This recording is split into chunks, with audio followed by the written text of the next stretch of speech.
Hi friends, మీకు ఈ video నచ్చితే లైక్ చేయండి, సబ్స్క్రైబ్ చేయండి.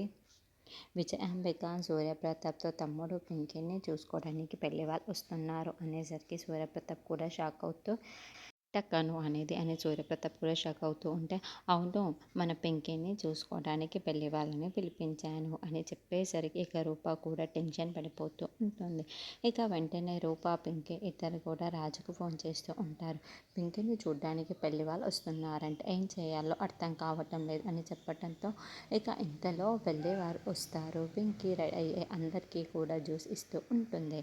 ఇంకా రాజు అక్కడికి వచ్చి ఆ ప్లేట్ తీసుకొని కింద నేలకేసి విసిరి కొడతారు. టేబుల్ పైన ఉన్న ఫ్లవర్ వాస్ తీసుకొని మర్యాదగా వెళ్తారా లేకపోతే కొట్టమంటారు అనేసరికి వాళ్ళు వెళ్ళిపోతామని వెళ్ళిపోతూ ఉంటారు. అది చూసిన సూర్యప్రతాప్ చాలా షాక్ అయిపోతూ ఉంటాడు. వెంటనే సెక్యూరిటీని పిలిచి బయటికి గెంటేయండి అని చెబుతూ ఉంటే, కాసేపట్లో రాజు భుజం పైన చేయబోతూ ఉంటే, అవసరం లేదు నేను వెళ్తాను అని రాజు చెబుతూ ఉంటాడు. గోపి పింకీకి పెళ్లి చెయ్యను, లేదంటే వాళ్ళ పెళ్ళి నేను చేస్తాను అని చెప్పి రాజు చెప్పి రూప హ్యాపీగా ఫీల్ అవుతూ ఉంటారు.